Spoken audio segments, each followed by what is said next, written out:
Welcome back to Finnegan's Garage. Thanks for hanging out, I appreciate it. I'm about to give you tips and tricks for making sure you can finish your project car, even if finishing means shoving it out of the garage on fire to appease your better half.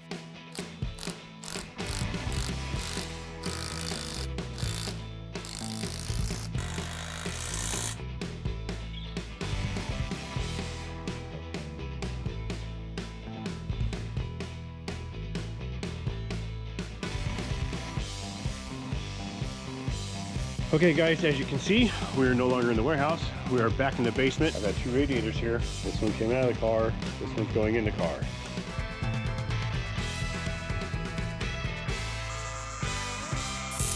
Tip number one, if you are gonna cheap out, and by cheap, I mean save a buck or two, because there's nothing wrong with that, and you're gonna use push lock hose and fittings like these. Push lock just means you're not threading together the fitting in the hose, you're not crimping it together, the hose simply slides over the barbed end of the fitting like that. If you are gonna do that, there are ways to make it so that you don't wanna throw tools across the shop. First off, don't just buy a random hose and a random fitting, because the inside diameter of that hose might not cooperate with the outside diameter of the nipple of this fitting. Step number two, even if you get the right stuff, this is still hard to put together, so lube this before you try to put it in the hose. The other thing you can do is take the hose and shove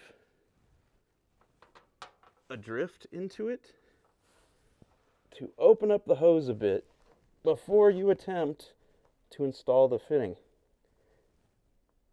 And don't worry, if you go too far, you can always put a hose clamp on it, which to be honest, I kind of recommend on some of this stuff anyway, because some of this push lock stuff is not the greatest quality. And I'm not going to name names because everyone has a bad day. Everyone designs products that sometimes don't work out.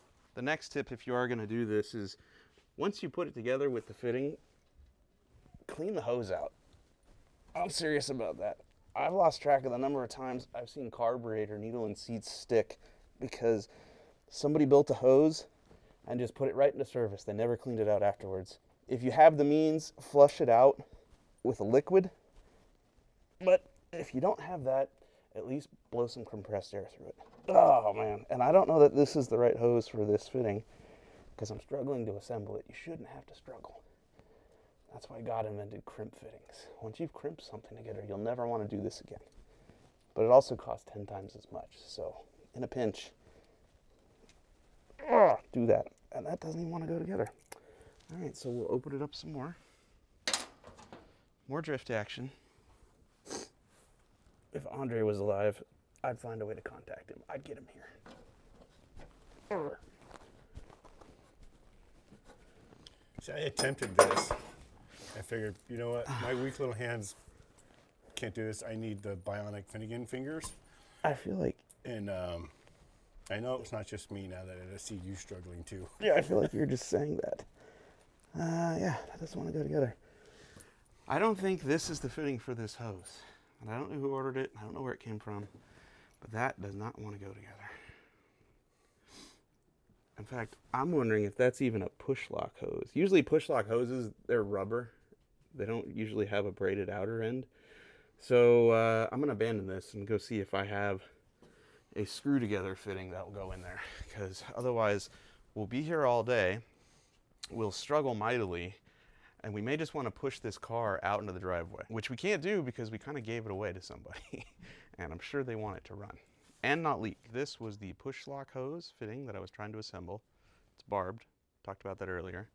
This, no worky with the hose we got. I don't know what hose we have, but that's a Red Horse fitting that doesn't want to go into it. This is a screw together fitting. And you can see the difference. Barbed, not barbed. This has a longer taper, which will help it go in there. And I'm not even going to bother to put calipers on that to measure it to see if it's slightly smaller in diameter. Kind of looks like it is, might not be. We're just going to go to, hey, will this go together? Because I'm not going shopping. There's no time for that. This works. Beautiful. If it doesn't work, well, then I'll just go through the bins and try to find another fitting that'll work. But this is a damn sure easier way to put a fitting together than that thing. Problem is, now we've flared the hose open, which is going to make it harder to get the nut on there. So normally when you cut this, you wrap the sheath with tape to keep it from coming apart. Yep, that sucks. I can loosen it and pull it forward. Let's do that because this isn't going to reach, and I need to cut the end off that I flared so that we can put this on. Hey, you've resorted to working almost on the floor. Yeah. We need leverage. It's not enough leverage down here to make me, you know, try to put that push block fitting back in there. Like, I'm just giving up on that because I'm pretty sure this is the wrong hose for that fitting. So what I'm going to do is cut off the end that I already spread apart. And because this doesn't have steel braid in here, I can use these Earl's hose cutters, which work really good unless someone already tried to cut through steel braid with it and ruin the blade. Which, no, this seems like it's still good. All right, there we go. All right.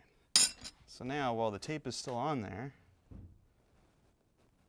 we'll try to put this fitting over the hose, which this might not be the right one either because it doesn't want to go over there very easily. And let me see if I have another. This is a Frigola fitting. I don't think that's a Frigola hose. So let me go over there into my stash and see if I have another fitting that might go over that. Okay, so to recap, we started out with a push lock that wouldn't go on. Grabbed a screw together type fitting from Frigola. That didn't want to go on. This is an Earl's, but I got a bad feeling this is for a PTFE lined hose. Yeah, see, this has an olive in it that's made to go in there into a hose that has a liner. So we don't want to use that. Here is, I don't know what brand this is because it's not labeled. But same thing, it also has a olive in there. That olive is meant to go in there and spread the sheath apart as the hose is threaded together. And then the nipple goes into the liner of the hose. That's not what we want. See, normally with push lock, it's just a rubber hose that slides over it, which is why I don't think the hose we've got in this car is really meant for push lock. So I'm trying to find, well, okay, hold on. Here's another 90 push lock that is a smaller diameter. That might actually go in here. Let's see. Where's the loop? Let's try again. Okay, that's too small. With a hose clamp, you might be all right, but it shouldn't be like throwing a hot dog down a hallway. It just shouldn't, okay? Last resort with a hose clamp. So this is, I mean, this is like a perfect illustration of why not all fittings are created equal. Can anybody just build everything off of one standard? Oh, dude, that would be amazing if you could just grab any fitting to go on any hose, anytime. If you look, that diameter goes in the hose too easy. This diameter probably doesn't go in there because it's so big. Maybe, maybe not, I don't know. So our options are force this one on and hope it works, or hot dog down a hallway. Those are my options. If I want the car to run today, which I do, because I'm calling the winner tomorrow and saying, hey, listen to your car run. I love my job. I think this is the sort of thing that just discourages people from finishing their cars. Like, imagine you got down to the end, all you're trying to do is plumb the carburetor, and you bought a fitting and a hose, and they didn't come from the same place, or even if they came from the same place, it's a different SKU, and it doesn't go together, and then you're just sitting here like cursing, you know? I feel like this is the kind of thing that stalls projects. And the only real advice I can give you on a day like today is to don't throw tools. Just keep grabbing other things and trying other things until you find something that works out. Yeah, that's not gonna go. We don't have a fuel filter, but you know what I have? I have a barbed fuel filter that probably goes in here with a hose clamp perfectly. Oh yeah, that's gonna work. All right, so it's 10 micron though. That's for EFI. it's a little small, but it should work. Let's take this apart and see if it's clean. This looks brand new. This should work for us. And yeah. this should totally work. Ah, I can see through it. That's good news. Okay. So we'll get a couple of hose clamps, put the fuel filter in line.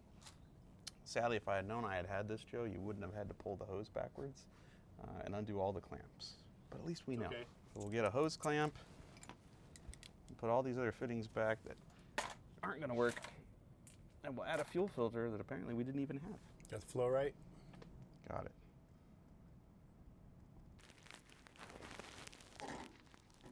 Oh man, that is going to be a tight fit. Okay. All right, Joe.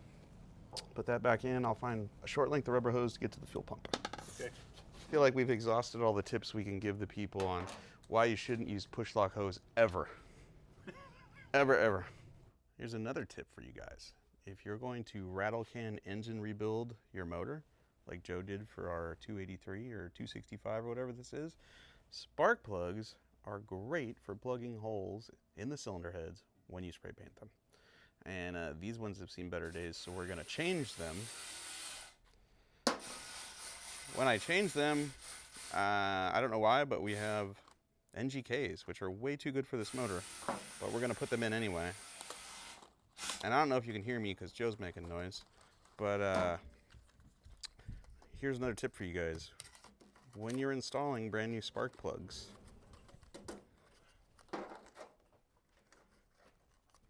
don't put them in dry, okay? Don't raw dog it. You want to put just a little bit of anti-seize compound right on the threads. And I don't mean gob the whole thing till you end up looking like the Tin Man and this stuff ends up in the combustion chamber. I mean, just a little bit, especially if you're using aluminum heads. Now, these are going into the steel heads. It's not as much of a big deal, but little anti-seize compound. And it comes in tubes. It comes in jars. It also comes on a stick from the Loctite Corp, which I highly recommend because it's less messy. But a little bit of anti-seize when you put these in. The next guy to work on your motor or yourself will thank you later. Okay, well, as usual, not everything goes according to plan. We're missing some parts. We have some parts that have not arrived via the mail. And then we have parts I just straight up forgot to order, which is why I'm about to tell you tip number 3. Have a list. And I don't care if that list is on cardboard or construction paper or a whiteboard. Have something that you can keep notes on. I like to divide my list into 3 categories. Stuff I gotta order, stuff I gotta fix that I probably broke when I removed it, and stuff I have to install. And these panels right here, it's not a real dry erase board. Those are really expensive. These are cheap pieces of, I don't know if it's masonite or something similar to that I got from my hardware store. And they work great if you want a giant whiteboard and you only want to spend 12 bucks. Get you some of these. If you get through your list fast enough, you can just wipe the stuff off. If you're slow like me and you've been working on a Cadillac for 3 years, you'll need brake clean.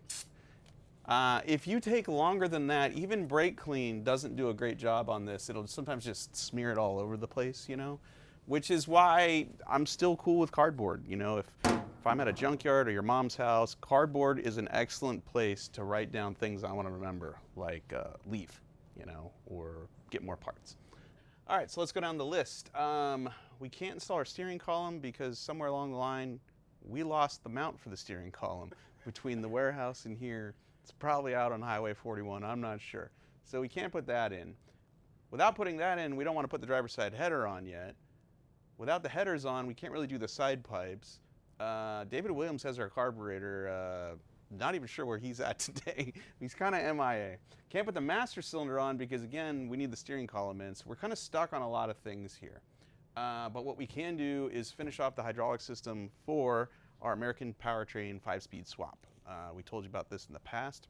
They are an excellent company based right here in America that makes kits to adapt manual gearboxes into cars that never had them, or if you have an old 3 or 4-speed manual car and you want a modern 5 or 6-speed, American Powertrain has you covered. Now, our car had a 3 on the tree with factory overdrive, granny gear, like slush box in it, and we have swapped it to a Tremec TKX 5-speed. So now we have overdrive. And we already have a 3rd pedal in the car. However, we're going to remove it because American Powertrain's latest version of their hydraulic system gives you all of it built into one. If you've ever paid attention to Blasphemy, I have an American powertrain kit in there for the pedal and the slave cylinder up here, right? Well, that bolts to the firewall. The reservoir, everything goes to the firewall. This one, everything's off the pedal. The reservoir and everything can be in the cab, and you don't have to do a lot of modifying to the firewall to make this thing happen, which is pretty cool. So all we're gonna do is remove our old pedal, bolt in our new one, hook up our reservoir, run one hydraulic line down to the throwout bearing in the transmission, and then fill it, bleed it, it's ready to put into service. So that's the next thing we'll work on here. And then I'm pretty sure I just wiped off important stuff from the wall, so I'll put that important stuff back on, because you know I ain't forgot. What it was. It was order stuff that. Probably pretty important. Yeah, we'll go to the video. We have notes. We have backup for our backup notes. Okay. Yeah. All right, we're good. Yep, gonna have to watch the video. I don't remember what was up there.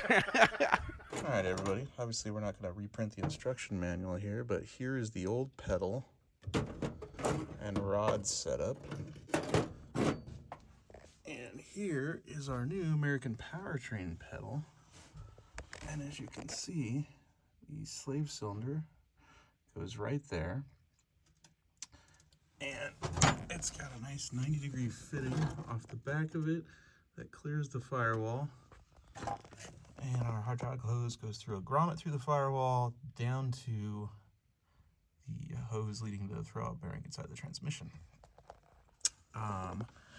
The one thing we decided to do here is not run the reservoir in the car. That is going to go inside the engine compartment. So if it does leak, it can drip out here rather than inside the car. But this will end up going somewhere right around here. It's a really nice billet piece. Super easy to install, just 2 bolts. And we'll probably through bolt it or use a nut cert there or something like that. Once this is in, fill everything up, bleed it, and then move on to the last piece of the puzzle, which is installing the shifter, because the old one was off the column. It was a 3 on the tree. The new one will be a floor shift, proper like. Things are humming right along. We're actually doing pretty good today. I feel like by 4 p.m., this should make noise, if not sooner, which is great, because at 5 p.m., I'm supposed to FaceTime with the person that won the car today. It is New Year's Eve 2024. Today is the day we tell everyone who won something in our giveaway what they're getting, and I need the car to run. I feel like it's a better prize, you know, if it makes noise.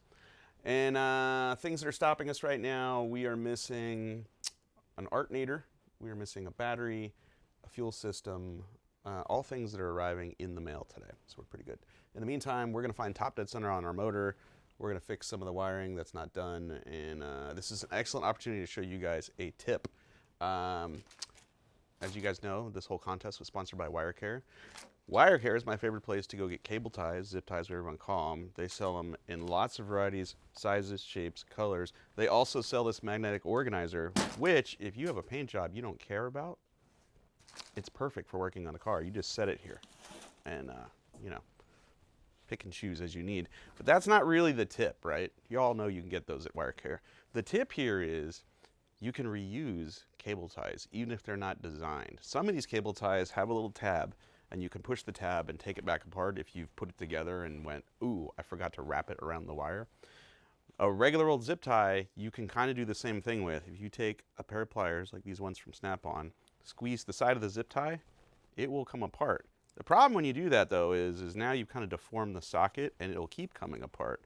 So the key here is when you're on the side of the road, and you're solving your problem with your very last zip tie, after you get it apart, squeeze it the other direction, and make sure it is able to lock again. So there, that's probably a tip that Big Zip Tie doesn't want you to know about, but I'm giving it to you because I'm sure the folks at WireCare don't care that I just talked you into not buying one more zip tie, you know, when you're broke down on the side of the road. So there you go. This one, although not designed for it, is reusable. And I can't, oh, I gotta squeeze it again because it's useless. Okay, there we go. Now it's ready to be used again. All right, let's keep working.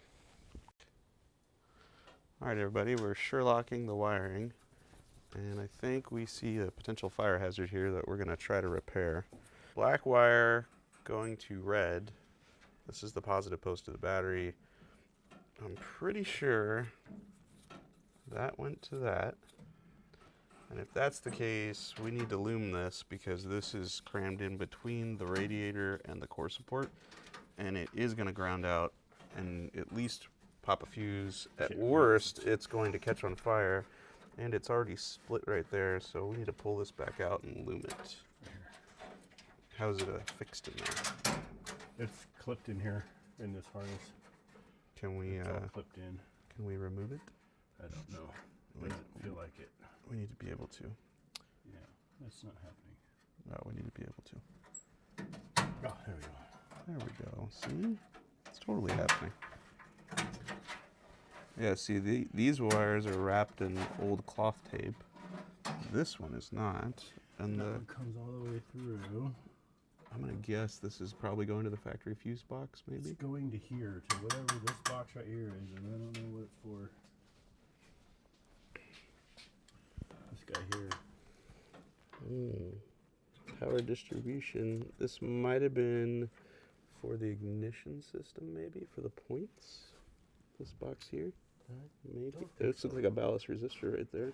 Or not a ballast resistor, a condenser. But I think... Because where's the rest? There's the ballast resistor. Oh, you know what this was? No. I think David looked into it. This all had something to do with the overdrive. Ah, the factory overdrive. Yeah, so maybe we don't need this. Alright, well, let's just pull it out. Because it is sketchy. Yeah. Yeah, I think that had to do with the factory overdrive. We'll have to double check. I'll have David look at it. We have wiring schematics over there for it. Okay. If I remember correctly, I think he said that stuff was all for the overdrive.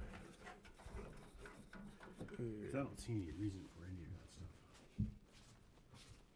Right, wiring schemes, wiring schemes.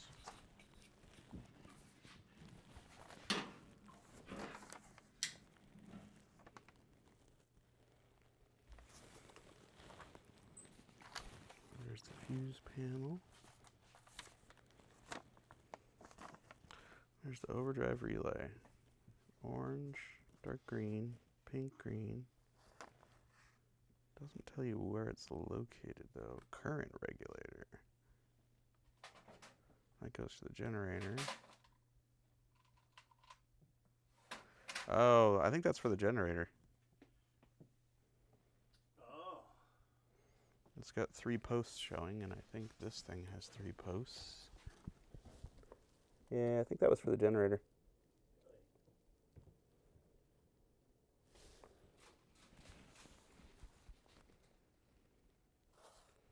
I'll go to the internet and verify. Because this schematic is great. It tells you all the color codes and everything, but it doesn't tell you the physical location of things.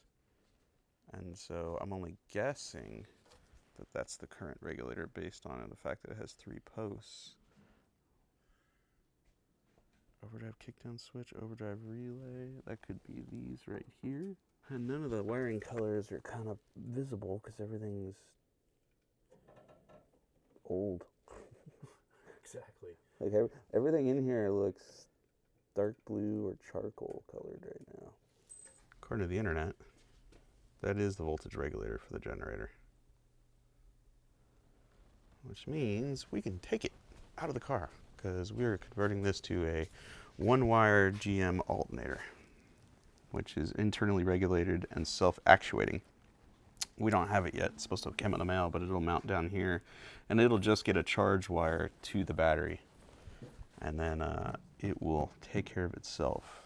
These items down here we don't need, so we'll disconnect the wires that we're potentially going to burn and eliminate that problem for the new owner of the car.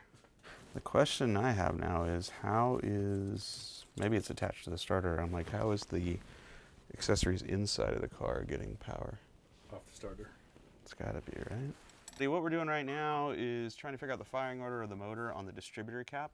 Plug wires all got taken off and the distributor was removed when the motor was painted, which means we have to verify the timing anyway. To verify the firing order on an engine you're not familiar with, or when someone hasn't marked the cap where the number 1 wire goes, what you need to do is put the number 1 cylinder on top dead center on the compression stroke, and then see where that rotor is pointed. Whatever terminal it's pointed at can be number 1, and you can rewire the cap if need be, or just pop the spark plug wires on if they're long enough on the corresponding cylinders. So what we've done is we've taken the spark plug out of the number 1 cylinder head, and Joe is going to bump the starter over, and as he does that, as the piston comes up in the cylinder with both valves shut, intake and exhaust, it'll be on the compression stroke, and it should blow air, and I should be able to fill it with my finger. We got lights on the dash. Oh, good. Hey, there we go. All right. Keep going. Keep going. Oh, that felt like it. I heard it. All right, let's check the pointer and see. Okay, the pointer got painted over, so that's going to make this a little difficult. Give me some bumps. Some bumps? Yeah. So I think we went past TDC. Went past it? I think so.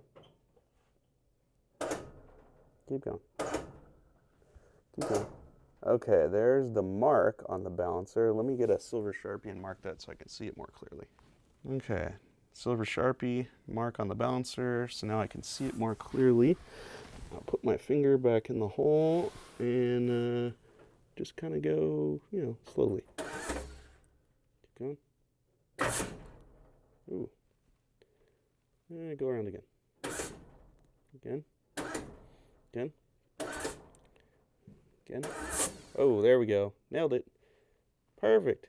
Now I can't read the numbers on the timing pointer, but we'll put a timing light on it later. And what we want to know now is where she pointed. And yeah, she's pointed not where I expected her to be, and that's because the distributor was removed and put back in a different spot. So what we can do here now, people, is we can pull the distributor out, drop it back in, and try to get the rotor pointed towards the number 1 cylinder, which is right here. And that's a more traditional way of wiring the cap. Or if your wires are really long, you could just put the cap back on right now and move the wires around the cap and hope that the number 1 wire reaches all the way over here. Yeah, well, since it's right here, they're probably going to reach. It's exactly where it was because it's coming off of here. Okay, so then let's do this. So let's mark the body of the distributor where number 1 is pointed at, so that when we put the cap on, we can then mark the cap where number 1 is pointed. And then, okay, look out real quick, Joe. All right, so here's the rotor. We're going to mark the distributor right here. And go, all right, that's number 1. It rotates clockwise, so we're leading it just a little bit. Now we can put the cap on and mark the cap and then rewire the cap. Okay, go ahead and pop that on, Joe.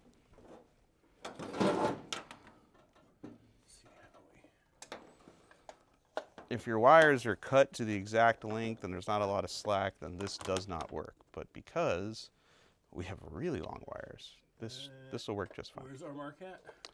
Right here. So we probably went past it. This could be number 1 right here. This would be number 1. This. So bolt the cap down,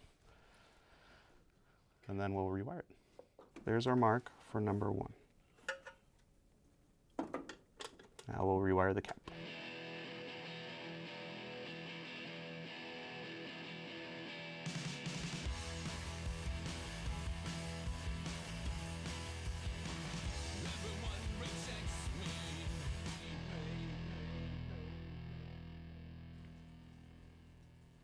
It's looking good. We are close. In approximately 2 hours, I'm supposed to call the person that won this car. But before I do that, I want to make it actually roar to life, because this was a perfectly functioning, running, driving car that we were going to put a straight axle under the front of and give it away, until Richie Crampton called me and said, hey, let's put a chassis under it. And then that snowballed into wheels, tires, brakes, suspension, body swap. And here we are the day of the announcement of the winner, and it still doesn't run. So Not much left to do. We have installed brand new Fenderwell headers from Speedway Motors, a brand new carburetor, spray bomb rebuilt the motor, a brand new radiator from Speedway Motors. The last thing we're going to do, again from Speedway Motors, is we have replaced all the drum brakes at both ends of the car, and the single pot master cylinder is also going away. A couple of reasons. Yes, we could have made this work, absolutely. But the thing about a single pot master cylinder is if one corner of the brake system leaks, you lose all the brakes. Now, if you go to a dual reservoir master cylinder, you can lose the front, you can lose the rear, but you have one or the other. You know, if you lose the rear, you still have the front, so you can still stop. So for the sake of safety and, you know, performance, taking that off, putting this on. Now, as usual, nothing fits, nothing bolts on, nothing just falls into place. I don't care what TV shows tell you, that's just not the reality of this. Everything requires some massaging, and in the case of our new master cylinder, if you go to bolt it onto the studs of the firewall, which we have to use the lower set, the studs are so short that it doesn't go far enough past the flange where this mounts to actually get a nut on this and a lock washer. So if you look at these two parts, our new master cylinder is not quite twice as thick in the mounting area, but pretty close. And so we got to do something about that. Now, a close inspection on the backside of the firewall shows us we're not knocking those out and replacing with bolts, not very easily anyway. So here's the tip. Get yourself a flap disc. Or if you're really cool, go on the internet and buy a used bandsaw. Vertical one preferably, because you get a lot more control with it and it's very useful. And just, you know, slice some off of that. Take some meat out of there. It's going to be fine. And it will then allow us to bolt this on using the original studs in the car, and it won't take that long. So we're going to go over here. We're going to modify this. We're going to put this in.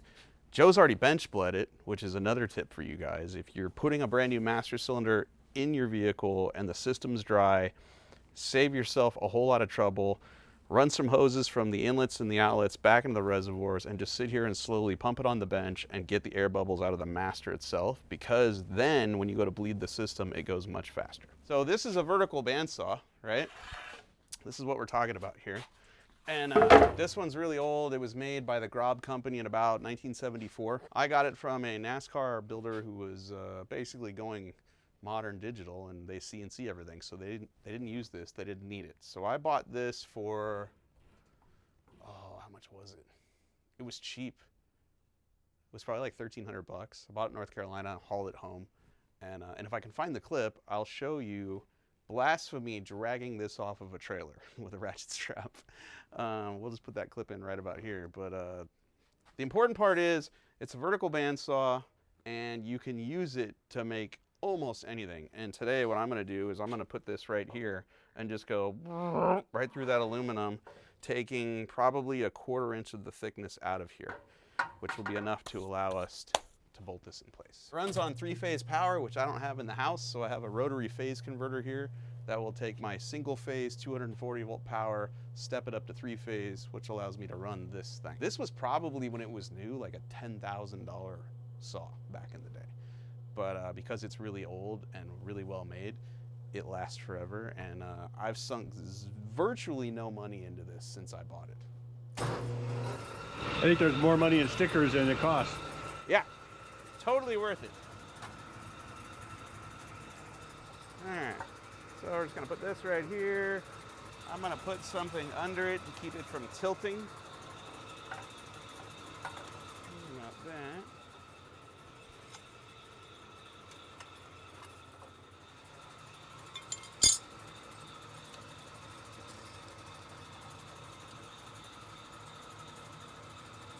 Look at it, just mow through there. Now when you're doing aluminum, you don't want a lot of speed, and you want to lube the blade. You can use wax. They even make dedicated blade lube for these things. I know a fruitcake will do the job, but I'm kind of a bar soap, Irish Spring kind of guy.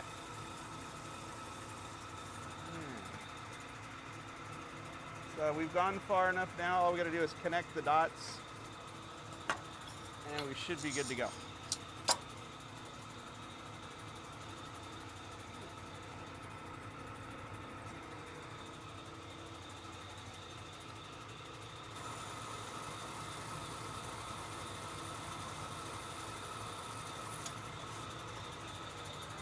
we go.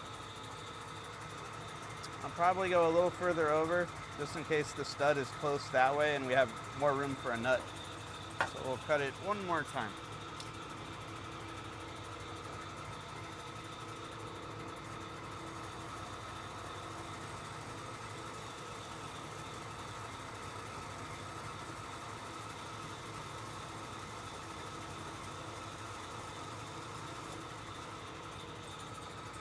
There we go. Perfect. All right, now we'll do the other side.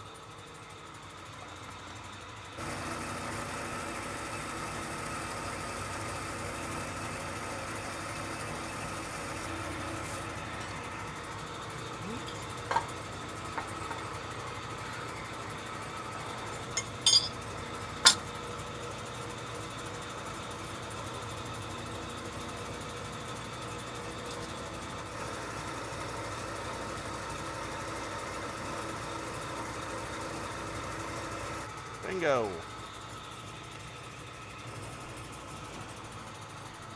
Fixed.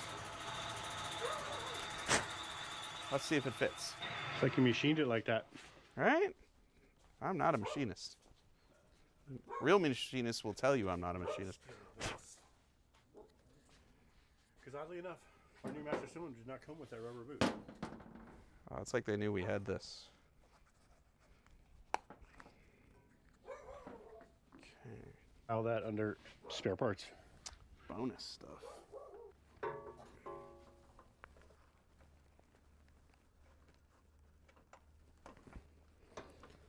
we go. Boom. Plenty of room now for a nut. Upgraded clutch, upgraded brakes, Oh, this car is great. upgraded tranny. I don't even want to give this car away anymore. Neither do I like it. I've liked this car from day one. Come here, Bo. Bo. Here. Come here. Sorry about that. Hey, no problem. You have a great day. You too. You stop barking at people. Come here. Hey, good news. We got an alternator and a fuel cell. Oh, sweet. Well, let me pick one. We don't have enough. It's not like you have a mass selection here. Very spoiled. Yes. And appreciate it.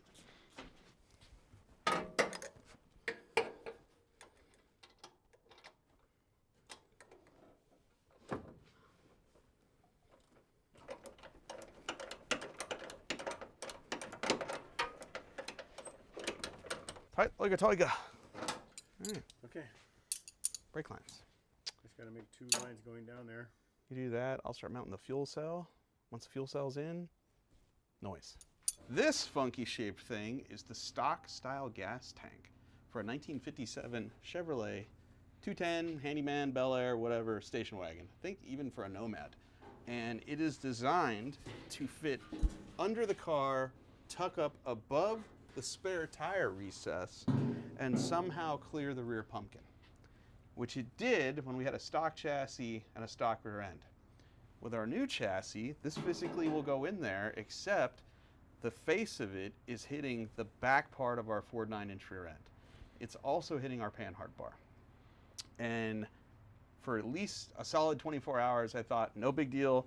I'm gonna cut this thing in half, replate it, re-weld it, pressure test it, and then went, that's a lot of work, but it's worth it. You get to keep the stock gas tank, that'll be cool. Well, Speedway Motors sent us a new one because the old one was pretty trashed. And when we went to mock it up in there, we realized we couldn't get it to go in there without either pulling the body off the car or the rear end out of the car, neither of which we have time to do. So, who wants stock parts anyway, right? I'm so glad you didn't throw that. I threw everything else. I wasn't going to throw that. I know. So, race car fuel cell. This one holds 15 gallons. It's made of aluminum. It's powder coated. It has mounting tabs already built into it.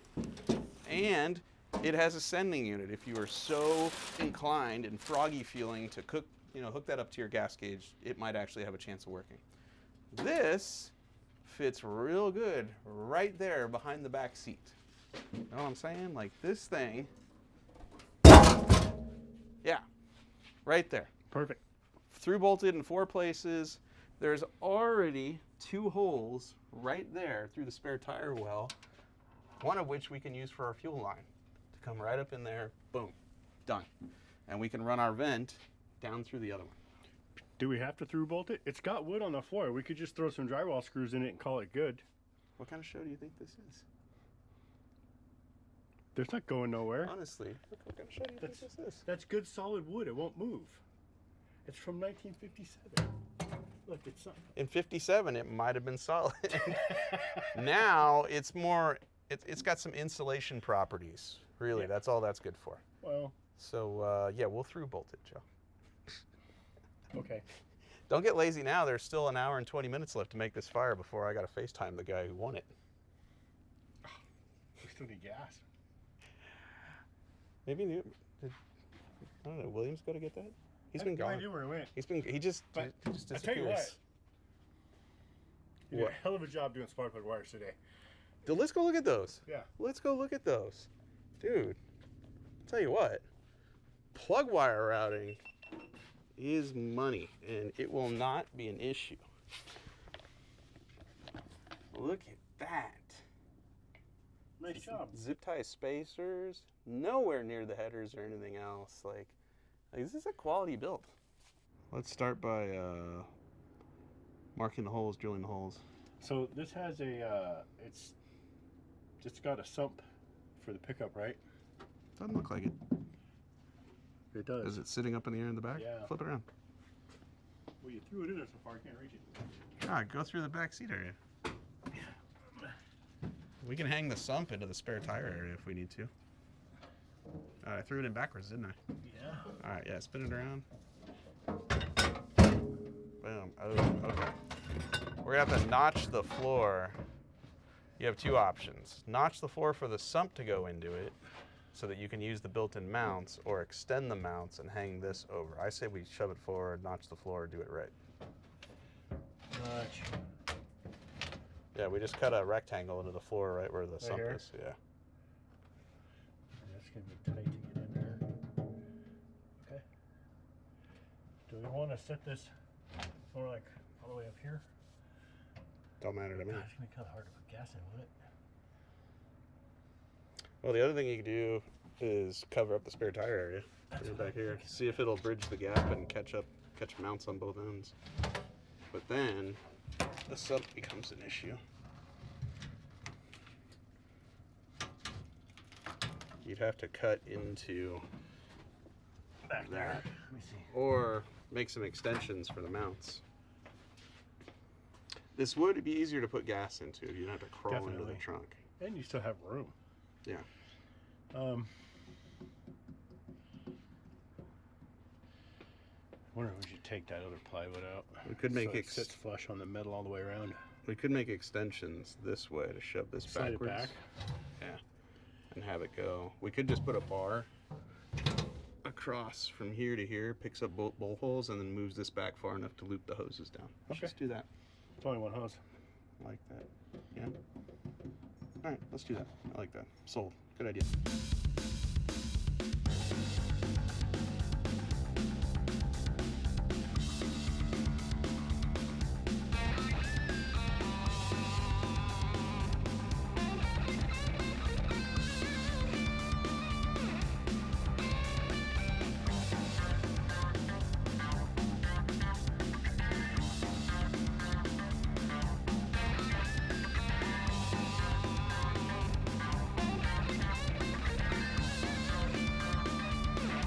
Favorite fuel cell? Installed. Ta-da! I think we're ready to start it. We just need the gas ferry to show up. Oh, look, there's a gas ferry right there. It's gas, dude. Okay.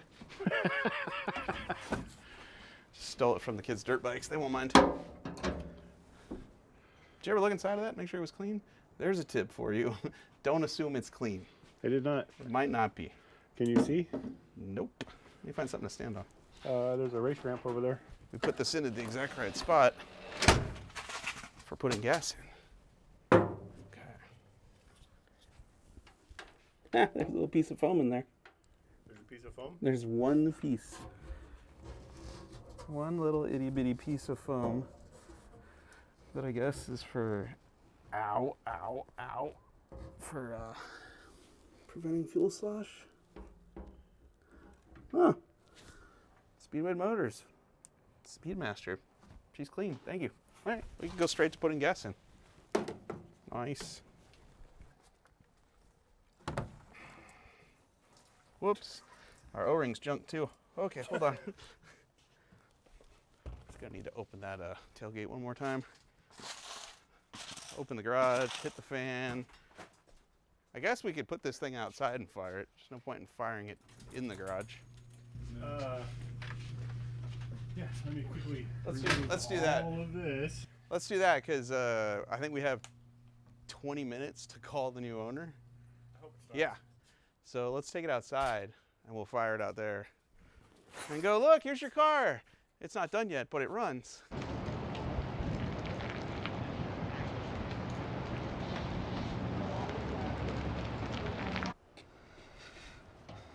First fill up.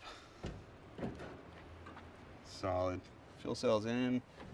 There's the brackets we made. Oh, yeah, there is no O-ring.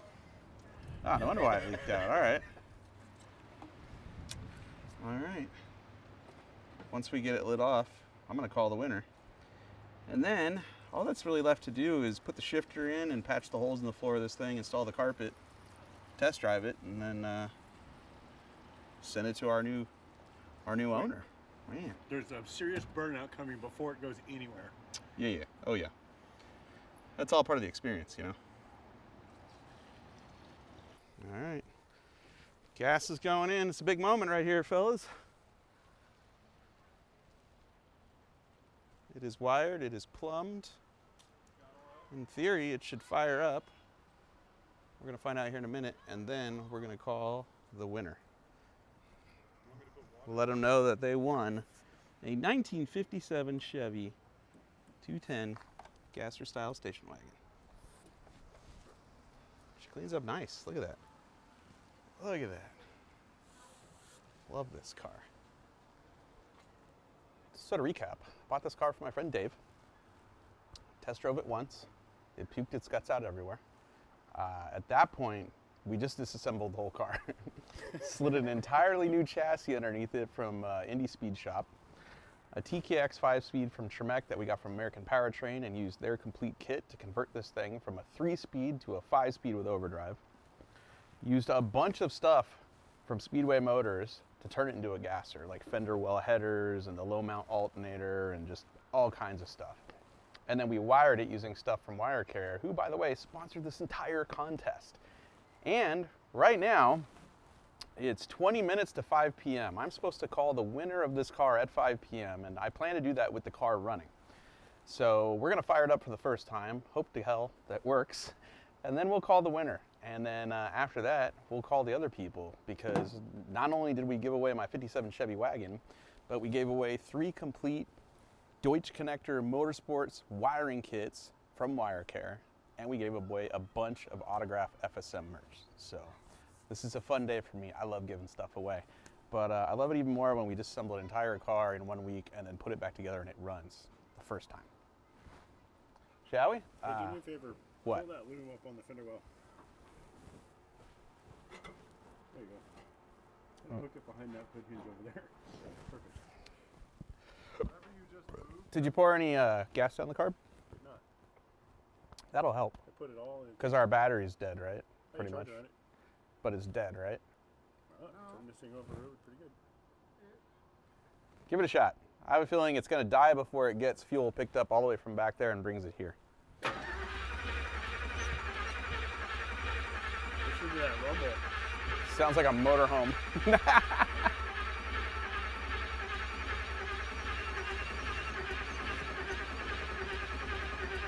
Okay, hold on. It's dying. Let's pour some gas down it because we don't even know if the timing's right. That thing works pretty darn good. Okay, here's another tip, people. Get you a quality jump pack. This one is made by Interstate Batteries. And it will charge your cell phone. It's a flashlight. It'll also jumpstart your car. I have literally jump-started diesel motorhomes with this, and like hard to find things that will do it. Try it.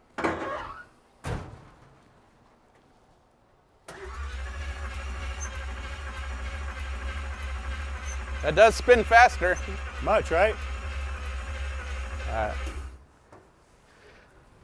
You smell gas? I don't. You don't even feel anything, huh? No, I don't think it's picked it up yet. Let's run to the store, buy some gas, and dump gas down the carb. Okay. Are you getting it in the hole? Yeah, Seems legit. never had problems. That's probably enough. Never had problems before. Woo. Tornado's coming. Well, it's like polar vortex. That is God saying goodbye 2024. Blow that crap out of here. No pressure, but we only have 6 minutes before I gotta call this dude. No problem. All right, ready? Yep. Nope, hold on. We're gonna put the jump box on. Super boost. Holding, holding.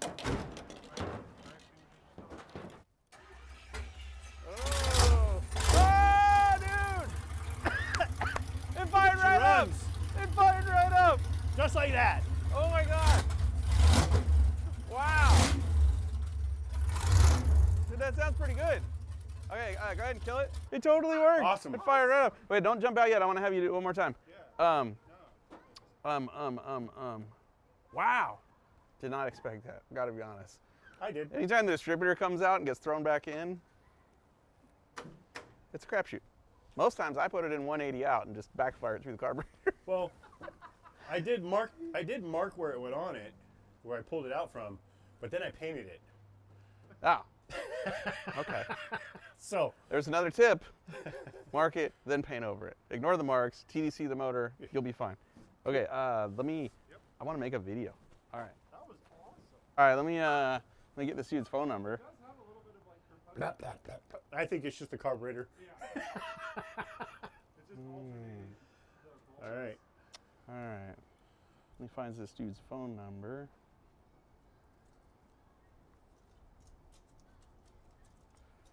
I gotta go to my laptop. It's not on my phone. Shame on you, Finnegan. I know. I know. It runs. I'm stoked. I asked him if he was on an iPhone and could we FaceTime, but it went green. Green is Android, right? Yeah, we're not FaceTiming, are we? Probably not. All right, I'll just call him then.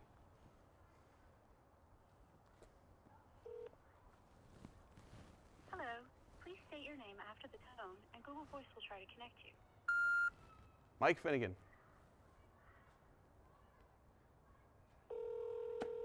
Google Voice. So we're making a phone call through a computer. Didn't know those were still a thing. I guess so.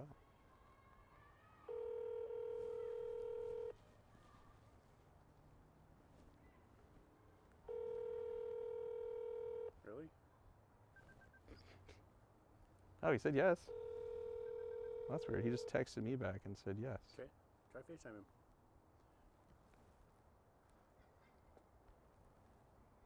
Oh, dude, he sent me another number to call. He must have a burner.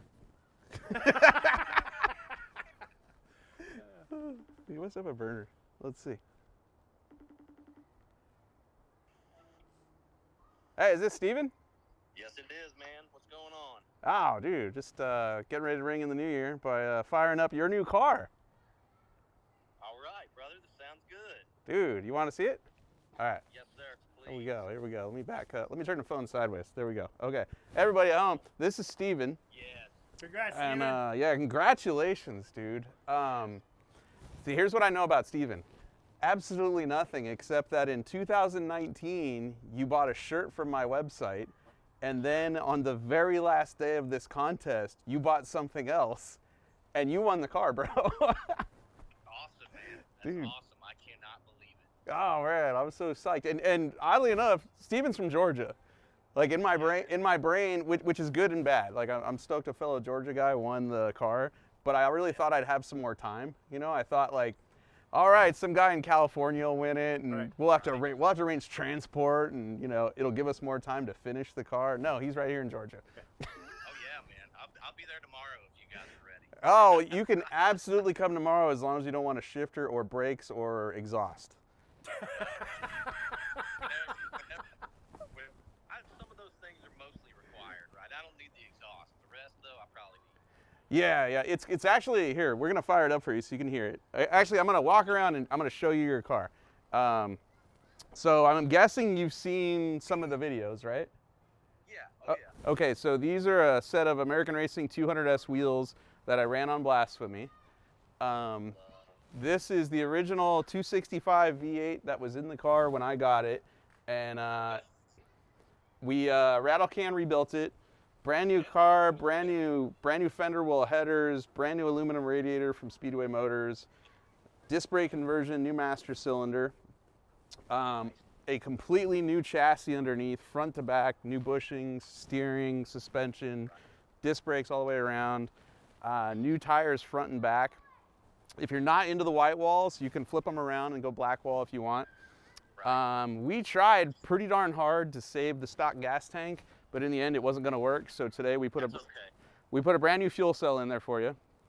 Holds 15 gallons. Gas gauge is not connected. That was optional. All right. It's got bomber seats in there. I'm gonna send it down the road to you whenever you're ready for it. You'll have the stock bench seat if you want to put it back in. The original rear bench seat is there. They obviously need reupholstering. But when you pick this up, we will have road tested it, made a video about what it's like to drive it, and then I feel like it's a great start on a project if you're into that sort of thing. It's totally a great start, man. I'm actually currently building a 66 Nova gasser project, and this probably shifts my focus a little bit, right? So this will be an interesting start, interesting second car, and you're definitely going to see it around in the Georgia area doing some Right on. stuff. Dude, that's great. So the right guy got it then. Oh yeah, for sure. I could not be more ecstatic and more excited to get started on this project. Oh man. So you're saying I still got time to hide this thing, right? Before he comes and gets it? No, I'm pretty sure it's legally his now. Like there's lawyers involved. There's nothing you and I can do about Then it. it's legally stolen. Yeah, Okay. we really like the car. Especially once Richie Crampton got involved and was like, hey, I have a chassis for it. All of a sudden this went from this is pretty cool to holy crap, this car is going to be a lot of fun for somebody. So. Oh yeah, absolutely, right. I cannot wait. As far as picking it up or getting it, man, whatever works for you guys, I'm easy. I'll bring it to you, brother. Oh, really? Yeah. Okay. I mean, if you want to come see some of the other cars, you're welcome to. Otherwise, we can bring this to you. Whatever works out best. Okay. And we need a little more time to finish it. It runs, but what we have to do, what's still left, is we have to put the shifter in. We have to bleed the brakes. Okay. I want to put the side pipes off Blasphemy on it. I think that'll quiet it down a little bit and it'll look cool. Okay. And then that's pretty much it. It's just a couple of little knick-knack things in here. And then we want to road test it. So if you can give me a little more time to finish that stuff, I'd be stoked. Otherwise, if you want to show up with a trailer, you can take it right now. That's fine. You guys can finish up and do whatever you guys need to do. I was hoping you'd say, I'll bring a trailer. I know, you too. I'm starting, I'm over in Augusta, right? So I don't know how far exactly where you're at, but I think you're north of Atlanta-ish. You're right? a couple hours. You're not far. Right, so, possibility I may just drive it back if it's drivable. If you guys can get it to that level, I'm not scared to drive it back. It's also possible. Oh, that'd be great. Probably a little too late, but maybe it's a 6-week alternative as well. Who knows, right? So Oh. this might be something fun.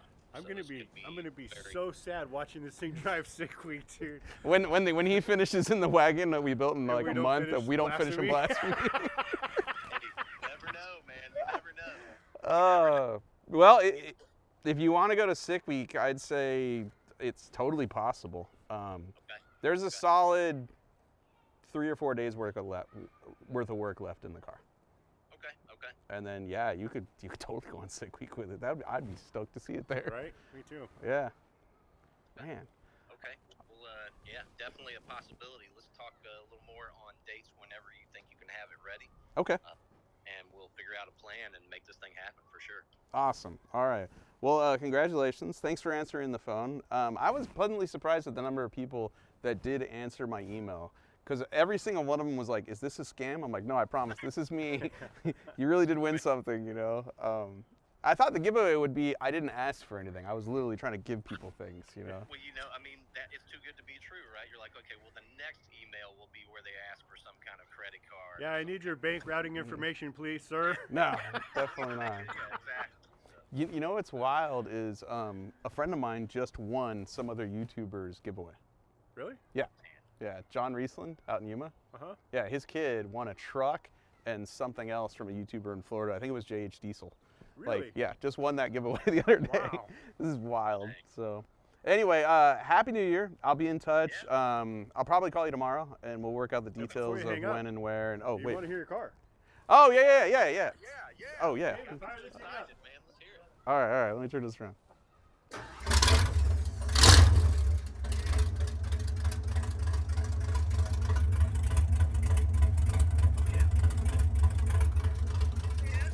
She's got a fat cam in her, man. I love it. The lumpier, the better. That's awesome. That's quality 1957 Chevy cam right there. Yeah. They made them big in the 50s. Yeah. That's a hog ass cam. Everything was big back in the 50s. There you go. All right. We're gonna roll and celebrate with alcohol, and Yes, sir. I will call you tomorrow. All right, boys. I appreciate it very much. Congrats, Thank you man. very much. I appreciate it. Congratulations, Steven. All right. guys. See ya. Dude, the right guy won. Don't turn it off. For sure. The right guy 100% won. I don't really care who wins in general, but like we've had really good luck. Like the dude that won the Datsun, right person to win that car. You know, didn't even come unglued when it broke the day he tried to drive home in it. And this guy's already got a Nova project. And the moment he said, "Well, I'd like to take it on sick week," that was when I knew, right person won this car, dude. So stoked. Congratulations to Steven, and now I'm gonna make some more phone calls to other people that won things because we still have the Wire Care Motorsports wiring kits to give away and some merch. Stay tuned. Okay, this is the end. We were gonna try to do a burnout with the station wagon, but the truth is we're missing some fittings to make the brakes work, and we kind of need brakes to do a burnout. It doesn't make a lot of power. It's not like a Pro Mod where we just, step on it and it goes. So, to end this video, we're gonna call out everybody who won something in the wagon giveaway contest. Starting with the 3 people that won the Wire Care Motorsports wiring kits, which are awesome kits. We'll put a photo of them up here. They are Deutsch connectors, crimping tools, like all the supplies you need to wire your hot rod, your race car, your muscle car, whatever you got to keep it from burning to the ground. And here are our winners. Brian Yingling of Wilmington, Delaware. I don't think there's any relation to the Yingling family of beers because it's spelled differently, but what a cool last name. So far, he's the only one that has not responded to me. So Brian, if you're out there, I've emailed you. I don't have your phone number to call you, so email me back, all right, so we can send that to you. Dwayne Gallops of Columbus, Georgia. Oh, we got another Georgia winner. And Trevor Posey, who, I don't know where you're from. I just deleted your info on accident. Whoops. But anyway, Trevor Posey, whoever you are, I've emailed you. I'll give you a phone call because I do have your phone number, and we'll get you that Wire Care Motorsports kit coming your way. Now, we give away a bunch of signed merch, and these are the following people that won that. Jamie Madsen of Elizabeth, Colorado, congratulations. James K. Asbury of Catawba, North Carolina. Jimmy Eck of Butler, Indiana. Jonathan Compton of Roberts, Wisconsin. And finally, Jacqueline, I think it's Jacqueline or Jocelyn Frost of Pinellas Park, Florida. You guys won the autographed merch. Congratulations.